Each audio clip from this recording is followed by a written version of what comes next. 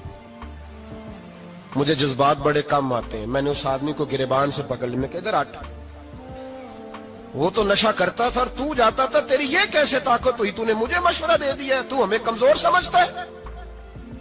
ہم کمزور ایمان کے لوگ ہیں اور میں یہاں تجھے کہوں گا نہیں نہیں میں یہاں نہیں جاتا میں وہاں جاتا ہوں. بالکل کوئی لگی لپٹی بات نہیں, کھری بات. تصوف وہ, دربار وہ جہاں قرآن پڑھا جائے اور رسول اللہ کی حدیث سکھائی جائے, باقی کوئی مطلب نہیں کسی قسم کا.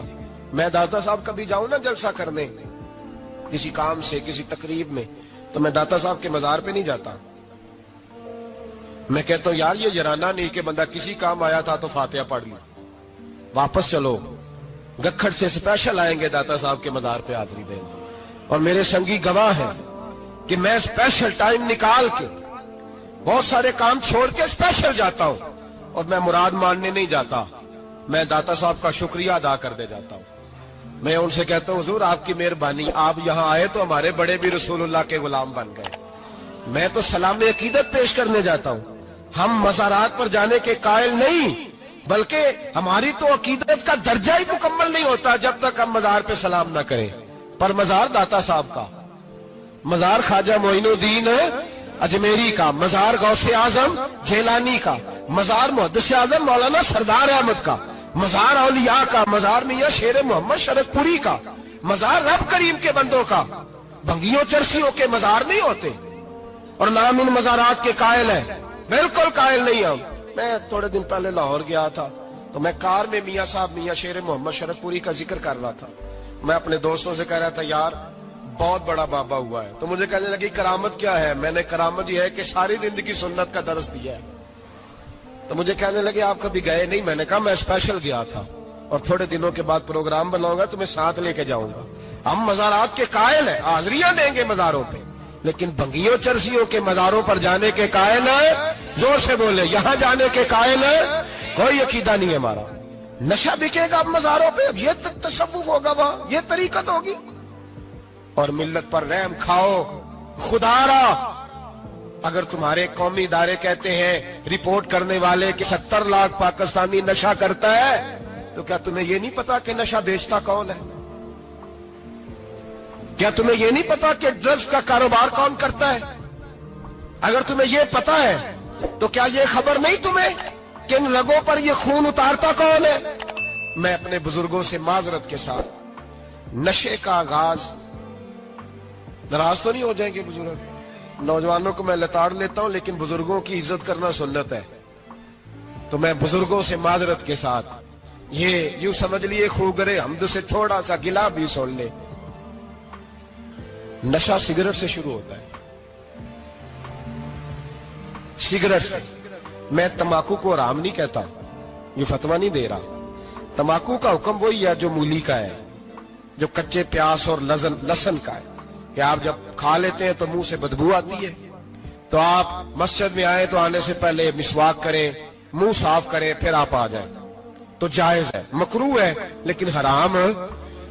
لیکن تمباکو سے آگے جب حالات بڑھتے ہیں, تجزیہ نگاروں نے لکھا ہے کہ ہمارے پنجاب کے کچھ علاقوں میں اب سگریٹ سے نکال کے نا, پہلے بھی بھرتے تھے لوگ اس میں بڑا کچھ, اب پتہ ہے کہ نیا نشہ ایجاد کیا, اب اس کے اندر چسبی بھرتے ہیں اور چھپکلی کو مار کے سکھا کے خشک کر کے اس کو پیس کے وہ ساتھ نشے کے ملاتے ہیں, اور اس کا حال یہ ہوتا ہے کہ آدمی کو زیادہ نشہ ہوتا ہے, اور کہتے ہیں وہ اتنا گند ہے کہ وہ آدمی کسی کو دانت بھی لگائے گا تو وہ بندہ بھی بیمار ہو جائے.